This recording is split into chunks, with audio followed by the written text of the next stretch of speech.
Hey, how you doing? Oh, I'm good. How are you? I'm good. I'm good. It's an interesting day, isn't it? Yep, it sure Yeah, is. life has its dramas sometimes, you know. It sure And for does. you, is it a good day or a bad day when it comes to because something big is happening, right? Oh boy, the kids went back to school. Woo! I Yeah, normally I'm the mom that celebrates, but this year I was the mom bawling on the yeah, playground yeah, because the baby went to TK. yeah. And it's when It's a it's your hard one. last one and off they go. It's so sad and It's hard. hard.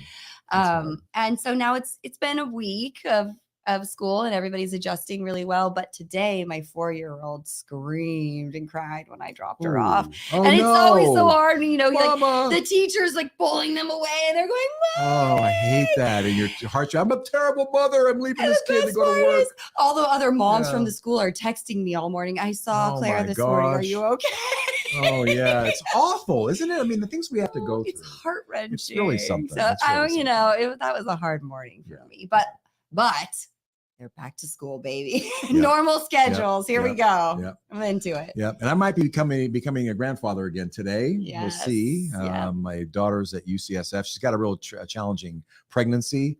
And she's, the baby's young and early, so we'll see. If you're here with us live, just send your thoughts and prayers out. Yeah, we appreciate it. Any thoughts and prayers you can send our way would be great. Thank you. So, well, let's get on with the show, shall we? Yes. Welcome to A Place of Possibility. I'm Richard Del Monte. I'm Angela Wright. And we are so happy to have you here with us again.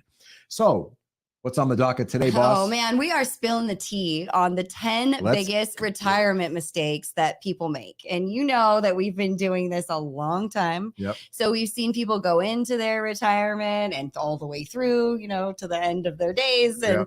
And we've watched a lot of people do it right. And a lot of people make a ton of mistakes. So we want to share the things that can make a big impact on your overall financial and retirement health. Yep. This is from the trenches of 30 some odd years for both of us. So we haven't had 30 quite, but we got a few decades of being in the trenches, and we know what we're talking about here. So this is good stuff. Okay. All right. We're going to start with number 10 and work our way back. So the 10th biggest retirement mistake that people make is simply procrastination. They don't bother starting to save. And you might think, well, that's okay. I'll earn more later, so I'll just save later. But the eighth wonder of the world, compound interest, is really important when it comes to retirement savings. Yep. And the magic of compounding requires you to have your money invested for as long as possible in order for it to work. Yep. And, investing $10,000 a year from age 25 to 65 will yield you about $2.8 million. Wait, what? Yeah, right? Wow. 10 grand a year only. Dollars. So this is most people's working life, right? They start at 25, you end somewhere around 65. You only throw 10 grand a year. You invest that money, of course. You got 2.8 million sitting in your retirement account. I actually knew that, by the way. This is just for dramatic effect.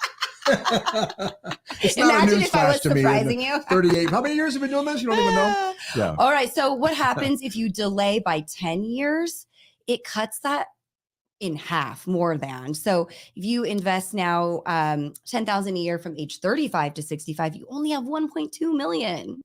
Oh my gosh, that's a huge difference. 1.6 million less. If you delay another 20 years and you wait until you're 45 to start, you only have 500,000. So start early and stick with it.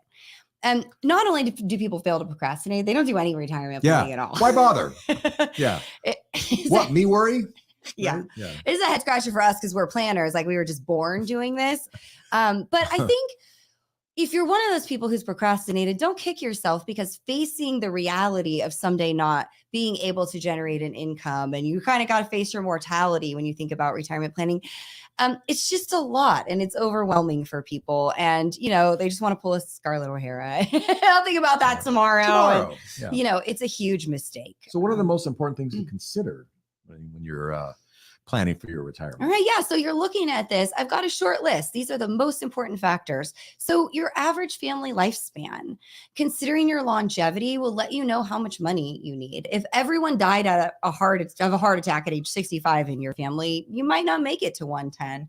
But if all your grandparents lived to 100 healthfully, odds are you might have a really long retirement to plan for. Yeah. And then, of course, your target retirement age. These days people say, I don't know, that's a weird concept, especially folks like 40 and under, they believe they're never going to be able to retire. So just at what age would you like to have the option to have that financial independence, to wake up and choose, I want to go to work today, or maybe I don't? Your location matters a great deal because of cost of living, of course. And it even matters for things like Medicare, where you live, the cost of your insurance and things, in addition to the cost of living, will make a difference. Right. Your living arrangements. Will you still have a mortgage? Will your kids be in the home to take care of you? Or will you need long-term care at some point? Will you still have a partner or a spouse Sure. to be with you as well? Yeah. No, I got to buy a long-term care policy. Just kidding. Hobbies and lifestyle. What will you do with your time? Or do you tend to be more of a homebody, or gardening and watching movies, or are you seeing the world? That's a totally different retirement from an expense standpoint. And then, of course, your insurance and your health coverage. Will you retire at 50 and not have Medicare until 65? That's a big expense that you're going to need to plan for. And do you have long-term care, or are you paying out of pocket for skilled nursing someday? The average person spends about 4 years in some sort of care situation at the end of their life. Yeah. Most people don't even think about that. No, of course not. Yeah. Big cost. So don't procrastinate. So number 9 biggest retirement mistake people make is failing to consider the impact of inflation and income taxes on your future retirement income needs. People say, I need $5,000 a month. Okay, great. But is that before tax or after tax? Because it makes a big difference. If your tax rate is 25%, you might, if you want to have $4,000, you might need to have $5,000 a month coming in, right? So gross. And then also inflation, the cost of living goes up. I always like to tell stories about my father. She's heard it a million times. Sorry, I think I can tell it. You want to tell it? My father, on the day he retired in 1980, his pension was $600 a month. That's right. The average cost of a car in 1980 was $3,000. So a couple months of his pension payment. I'm just going to go off the stage. You don't even need me here at all.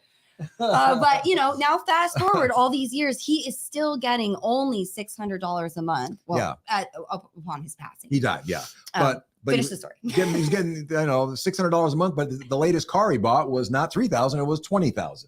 And as we all know now, they're $4,000 for a car, right? So you have to plan for that cost of living going up. And so, for example, if inflation averages 3.5%, which has been averaging for the last most of the century, to buy the same things that cost $5,000 today, in 20 years you need to have $10,000 a month, and in 30 years you'd have to have $14,000 a month. So you can see that you can't just go by 5, the original number, because inflation is going to eat your lunch. I think finally, I maybe even a little grateful. Right? The first 18 years of my career, people say inflation. Right. Whatever. Inflation, inflammation, Now everybody finally is like, oh, right. Yeah, eggs are 12 bucks. We get people's attention when we say it now. So the best way you can prepare for future inflation is to make sure you have income sources, that will keep up with it. So some sources of inflation adjusted or inflation proof income would be a government pension. Usually, like if you work for a fire department or sheriff's office or something, or you're a teacher. You get COLAs in your pension benefits from the government. Also, Social Security is a good source. They have cost of living increases as well. Got a really good one last year. Most private pensions, like my father's, don't have that. So you just have a level, stable income source, which is guaranteed to go down, down, down, down, down over the rest of your life in purchasing power. Those people do. So other sources that you can have that you can make sort of a synthetic inflation-proof income having a portfolio that has some stocks in it. Stocks typically have a rate of return higher than inflation over the long run, so that will give you a higher income stream. And also rental real estate. If you happen to have money and you can buy some rental real estate when you're young, that will, because it's more affordable when you're young, even though it doesn't feel like it today. Right. You will be able to get rents that go up, by inflation every year, most likely. It's a good bet.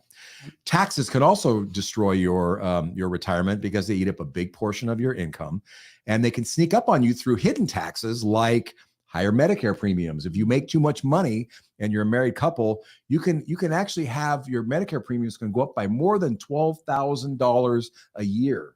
Yeah. That's a hidden tax for higher income earners. And that's above and beyond the state and federal income taxes that you might have to pay. So though, unfortunately, those people who fail to plan for inflation and higher taxes and the different ways they tax you, end up kind of being on the short end of the stick. And that explains where you see some of these 85-year-old people who are working as greeters in Walmart. No offense, Walmart, but they just didn't plan it in a lot of cases, and their money ran out. So you should avoid that at all costs. Absolutely. Yep. Okay. The number 8 biggest retirement mistake people make is relying 100% on their spouse to fund their retirement. What do you mean? I can't rely on my spouse? This is some people might have some opinions about this one. I think especially folks in your generation and up, it was very traditional. One spouse works, one She's spouse. saying old people. Okay, I get it. It's code. Traditional wise folks such as yourself. I get it. But as you know now, 2 incomes in every household, right? And so there are still some of us who are really reliant upon our spouse. And you're making 2 pretty risky assumptions when you do this. First, you're assuming you won't get a divorce, plain and simple, right? Everyone likes to think they'll be married forever. That's why we go into it. But the stats show, unfortunately, that 39% of us will get divorced. That's actually gone down from 50 a few years ago. So good job. Absolutely true. The reason it's gone down is fewer people are getting married. Oh, is that why? Okay. True. But anyway, if you're getting divorced, probably the same.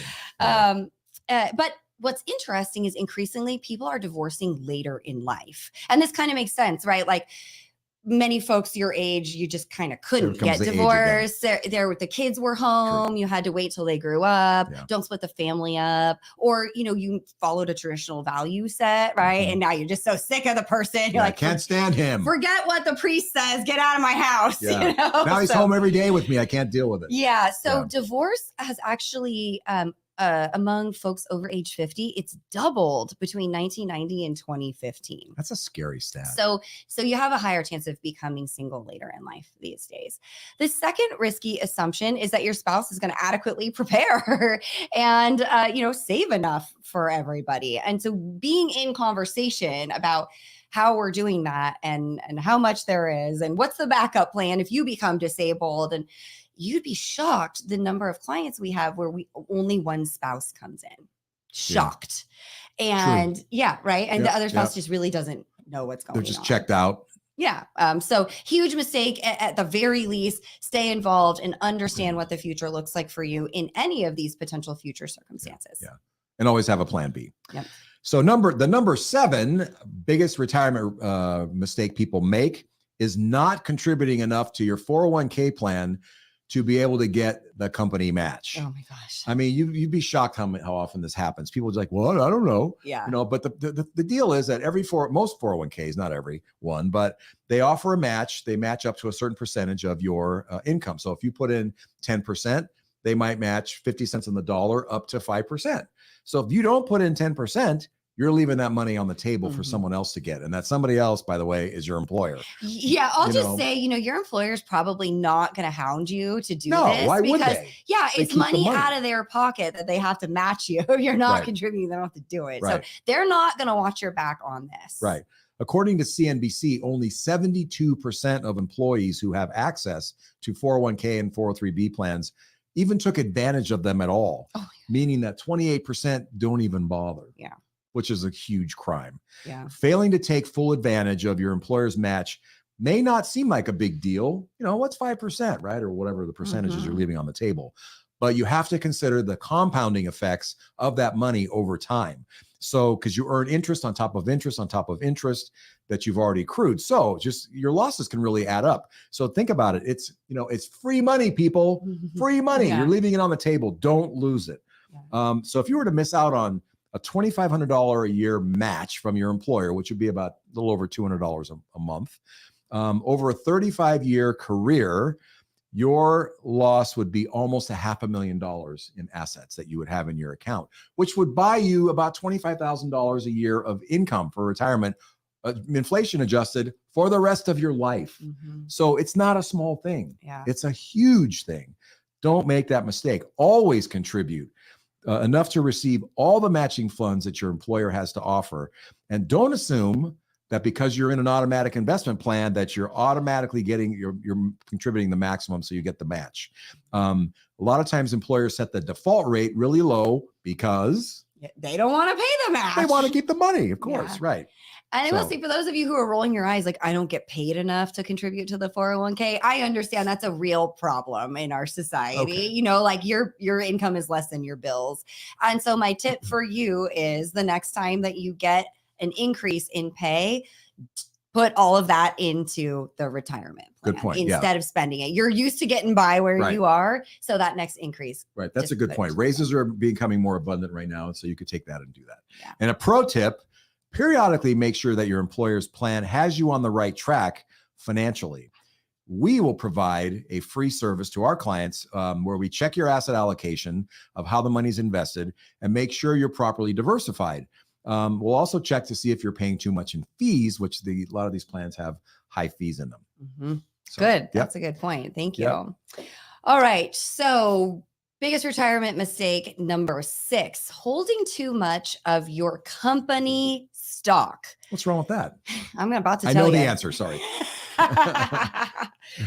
Okay, so I've said this word a million times on the podcast. Diversification is the key to a solid investment portfolio. So holding too much of any single stock is always a bad idea. But the fact that it's your employer stock really ups the ante on how bad of an idea this is. You should First of all, you should never have more than 10% of your portfolio in any one asset, right?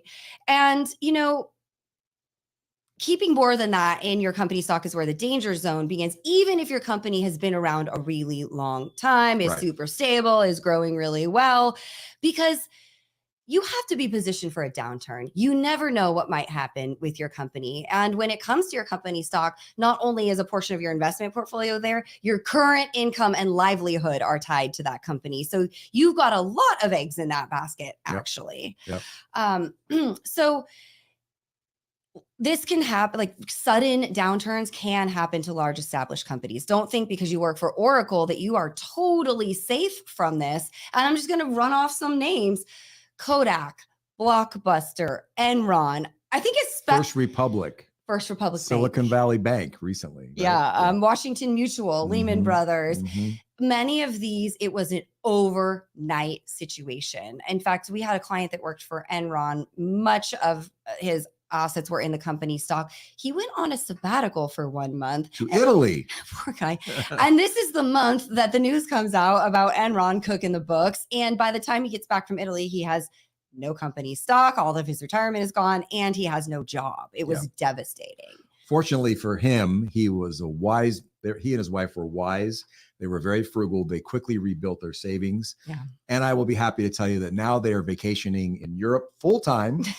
And they're going to Australia next. And I don't know when they're coming back, and they don't even care because they are independently wealthy.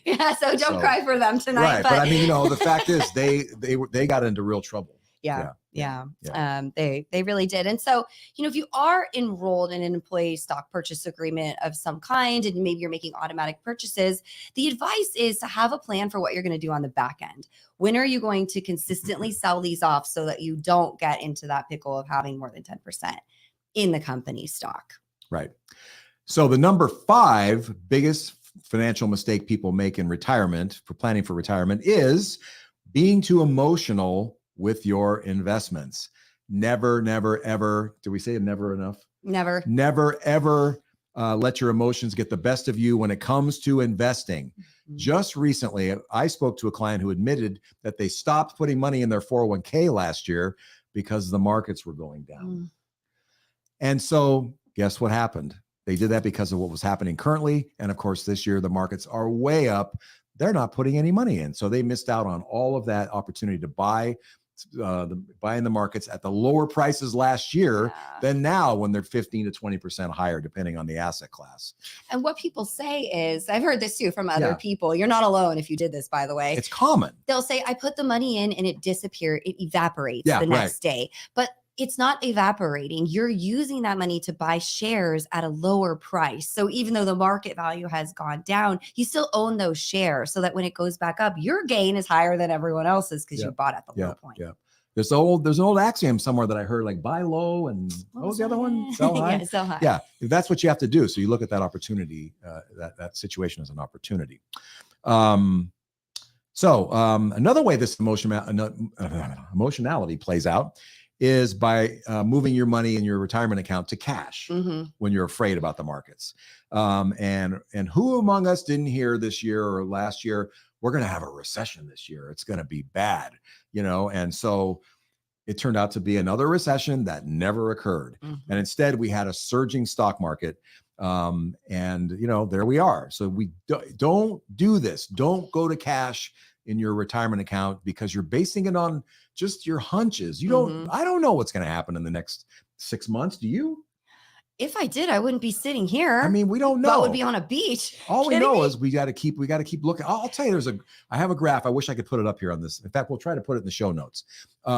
There's a graph that shows the annual performance of the stock market. And there's most of them are up, but there's some down ones. They're scary and all that. But the average annual return across the whole period over the last 30 years is a very consistent 11%. That's why you're in stocks, because if you're in long enough, you will get that 11% return. And you have to just ignore the short-term gyrations because they're meaninless. The only thing they do is they give you an opportunity to buy some stocks low, as you said. That's the benefit of them. So they're not, a catastrophe by any stretch at all. Good point. Yeah. And one more thing, let's see. We see employees that rely on guidance from other people that they think are experts or knowledgeable, like the guy in the next cubicle, or maybe your brother-in-law who's a plumber, and because they're involved in the markets, and you think, well, they must have better judgment than me, right? But again, they're basing it on short-term movements. They don't matter. It's not going to make or break you. Guess what? How much the stock market has gone up since 1973? Just as an example, some people I ask them, 1,000%? I don't know. So the stock market since 1973, which is what, 50 years? 50 years. That can't be right. Trust me, it is. I've checked. No, that was like 20 years ago. I know. The stock market is up. The S&P 500 is up 50,000% from 1973. 50,000. And yes, that's including last year being a down year. Because if you included that, it would have been up before that. It would have been up 60,000%, but it lost a little bit last year. And now it's probably back even a little bit. So, but the 10,000%, it seems like a big number, but it's still 50,000 is an awfully gigantic number. So you just got to be long-term. Otherwise, you're going to drive yourself insane trying to time this or be worried about what's going to happen in the next 5 minutes. It doesn't matter. It's white noise. Ignore it.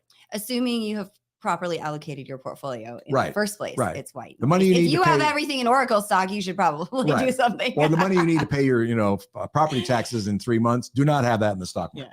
Bad news. Bad news. Number 4, the fourth biggest retirement. Are you done? Are you done? Finally, he's done. The fourth biggest retirement mistake that people make is borrowing against their retirement accounts. So employees are allowed to borrow up to 50% of their company 401k account, up to $50,000. And you have 5 years to repay this loan.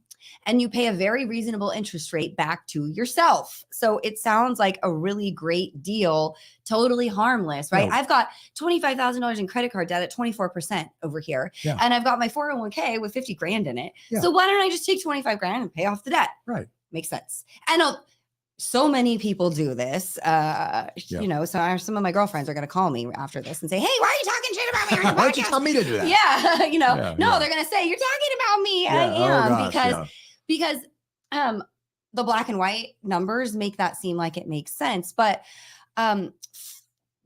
there's other opportunity costs that we need to consider. So if that money isn't sitting in your 401k account growing, you're losing out on that compound interest that we talked about. The 10th biggest mistake here, waiting too long. It's the same thing. The money isn't in the account to grow. So you really lose out on getting the big interest. The losses, become larger in years when the stock market is doing really, really well. And on top of missing out on the profits, people are often will slow down their contributions as they're repaying themselves. So you're not putting as much back in the market while things are going well. So again, you're hamstringing your own 401k by having the money out of the market, but also by reducing your contributions as you're paying your loan back. Almost everybody does that. According to the Society for Human Resource Management, about 57% of people who borrowed from their 401k reduced their contribution during the payoff period. Yeah. And honestly, this gets a little bit worse because according to Stash Wealth, half of 401k borrowers became serial borrowers and did it again. Because once it works out well for you one time, you're like, oh, okay, I can just go get this again. Yeah. I'll rack up the credit card debt and here we go again. Or the house needs a roof. Let's take it out of the 401k because, that's cheaper than getting a HELOC on the house. Unfortunately, Yeah. And so, there are times when this can make sense, right? It's not always a really bad thing, but I would encourage you to think it through, understand the opportunity cost, and probably talk to an advisor before you do it, because there's a lot of ways to get money that people don't know about if you do need to borrow. For sure. I guess we would say it's for emergency use only, right? Yes. Break glass for emergencies. Yeah. Right. So the third biggest financial mistake people make in planning for retirement is not naming or updating their beneficiaries on their 401ks and IRAs. Life changes, and so do people's circumstances. And you would be shocked to see how many times we've seen situations where people have their ex-spouses on as their beneficiary on their retirement account at work, long after the spouse, the person has since remarried, but their ex-spouse is on there. And if that's the case, they're on there, that ex-spouse is more than likely going to get your money, and it's really a challenge. And some people think, well, I've got my living trust. It specifies my new wife and everything, or my new husband. Guess what? Your living trust doesn't control your retirement plan at work. There's a beneficiary statement specifically for that. And the same thing for your IRAs. Unless you're leaving your IRA or 401k to your trust, which most people don't do. And it's probably a bad idea anyway. Yeah, we can talk about that don't next. do that. So, the money's going to go to your ex in many cases. And so you got to just make sure you look at those periodically. We actually remind people regularly, like, hey, are your beneficiaries, current? Are they what you want? Here's what it says. Do you want that? People, oh my gosh, thank you for reminding us. Yeah. A lot of times that happens. And here's, can we add on the trust mistake? For sure. Because I would say if you are married and you intend for 100% of your retirement account to go to your spouse, you should not list your trust as the beneficiary of that account. And many people do. And many lawyers say, oh yeah, go put everything in the name of the trust. But when a trust inherits an IRA, it goes on, or a 401k account, it goes on a special required minimum distribution rule where you have to distribute the entirety of the account within 10 years. And when a trust is a beneficiary, it has to file a tax return every year. Instead, if you just leave it to your spouse, they roll it into an IRA in their name and they go on to their own required distribution schedule, which is over the course of their life, and no extra tax filings and all that jazz. So everybody go check this, right? Like pause the show and go check this, please, and then come back for the rest. Sure. And some of you are going to go, thank you so much, because we didn't even know. Yeah. That was great advice. Thank you. Okay. The second biggest mistake people make in planning for their retirement is being too conservative with their investments. Now, I know I just told you don't be too aggressive with your company stock. Like, get it together, lady. What do you want me to do? But it's true. There was this old adage that as you get older, you have to be way more conservative with your investments. That means get totally out of the stock market and go into CDs and bonds and cash accounts. But Richard already covered this when he talked about inflation. If you do that and you're earning 2-3% on your savings, your entire retirement portfolio, inflation is going to eat that money up and you're going to very quickly spend through your retirement portfolio. And for almost 100 years, so since 1926, if you had stayed in T-bills, when you compare that to inflation and then you add taxes, you've earned nothing. So we really do have to stay in the stock market, even when we're 90 years old, in order to continue giving ourselves those raises to fund our lives. Now, this is very personal because it does depend on your own risk tolerance, but there is a sweet spot. There's a best practice. Yeah. It's a big range though.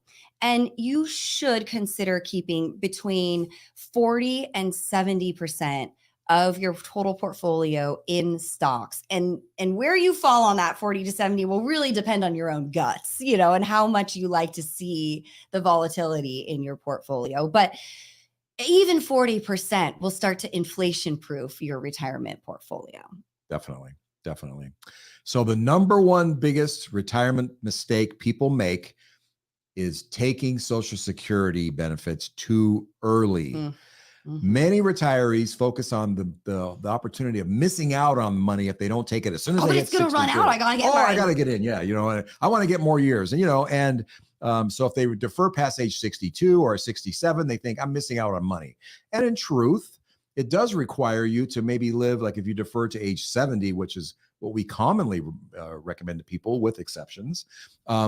You have to wait till you're 81 or 82 years old before you break even on if you took it earlier. But we suggest you reframe the way you look at Social Security and not think about what you're missing out on in the earlier years, but instead think of Social Security as longevity insurance, protection against living too long and or outliving your other money. Yes. So for example, Social Security is your single best way to get inflation-proof retirement income that you will never lose the rest of your life. I know people say it's going to run out and blah, blah, blah. It ain't going to run out. They're not going to allow it to happen. They would have a revolution on their hands. Mm-hmm. So if you're close to getting retirement, you know, Social Security benefits, you're going to get your money. And if you don't, they'll just print the money if they don't have it. So you're going to get it. So if you live too long, it's possible that your portfolio could run out of money before you die. And, you know, people, living too long, you know, I think we encourage people not to use today's life expectancies as the basis of deciding whether they're going to live, how long they're going to live. Because if you had done this 30 years ago, they would say you'd be dead by now, mm-hmm. probably, you know, because no one thought they were going to live past 65. Yeah. So, you know, think about what happens if they cure cancer, or they cure Alzheimer's, or big breakthrough, or they cure heart disease or whatever. Well, we kind of do have a cure for heart disease, right? It's healthy living. But mm-hmm. but you know, if they cure those diseases and they're not a problem anymore, how long could we live? Way longer than we are living. Yeah. So I think that's a risk that you need to insure against, not maybe I didn't take it early enough. Mm-hmm. So those checks that you're getting from Social Security will just keep on rolling as long as you live. So you want to make those the highest you can get them, mm-hmm. you know, and don't forget that when you die, your spouse will get the higher of your benefit or their benefit, you know, for the rest of their life. So in my case, you know, my spouse is 6 years younger than me. Mm-hmm. And so I'm waiting till 70 to get my benefit. And then when I die, she'll get the money, mm-hmm. and she's certainly going to live to the age where we break even together as a couple, yeah. right? Yeah. So doesn't it make sense though for everybody to do everything you can possibly do to assure that you have the highest possible amount of longevity insurance, that you'll be able to get the highest income possible for the rest of your life? Waiting until 70 to collect is one way to do that. You get 8% more for each year you wait from after your full retirement age, which is normally nowadays is about 67. And that's a whopping 24% increase in your benefits by waiting just 3 extra years, huge. You know, and then you're going to get COLAs based on the higher amount. So sometimes it's like the difference between $3,000 a month at 67 and $4,000 a month, yeah. you know, for the rest of your life. Difference. It's a huge difference. And so what you can do is you can take more out of your portfolio for that 3 years. And then when you get to be 70, take a higher benefit, and you can turn your retirement withdrawals off in mm-hmm. some cases, yeah. and make that money back up. So we regularly, of course, you know, we know that this one size doesn't fit all. And so there are circumstances when some people need to take it earlier. We get that, you know, if you have a shorter life expectancy is one example, you know, or if you're supporting minor children, there are benefits to taking it earlier because your kids get a benefit too. You know? Yeah. If you're someone like Richard, there's an age difference between you and your spouse, yep. and you have a teenager, let's say, and you know, you're in your late 60s or mid 60s. Yeah. We should run an analysis for you because it might make sense. To start early. Yeah. Yeah. They get an extra like $2,000 a month and it pays for the kids' college. Right. I mean, there's so many, remember the number that was like, there's like 1,000 different ways to take Social Security or something, mm-hmm. right? That choose your benefits. Yeah. All the permutations between you and your spouse. And, yeah. and you know, and so we just helped someone realize that they took Social Security early, before 67, and then they realized it was the wrong thing to do. So as soon as they got to 67, we got them to suspend their benefits and wait 3 more years, and then they were going to get way more money for them and their spouse. They had no idea they could even suspend. Yeah. You have to wait till your full retirement age, but you need to have someone that knows what they're doing to help you and guide you on the best strategy. Taking it early just because you're afraid it's going to run out is kind of the Bush League way of doing it, honestly. Yeah. You need expert guidance to figure out what's the best way to do this. That's what we do for people. Yeah. Our clients get that service. Yep. So there you have it, folks. Our top 10 biggest retirement mistakes that we've seen people make through the decades here at Del Monte Group. Thank you so much for being with us today. We appreciate you listening. If you have any questions or comments, topic ideas, please feel free to reach out to us at info@aplaceofpossibility.com. If you'd like to schedule an appointment to talk about your Social Security or anything going on with your finances, please click onto our calendars and schedule something at your convenience. We are also offering a free copy of our ebook, Evidence-Based in the Investment Answer. Excuse me. Get it right, lady.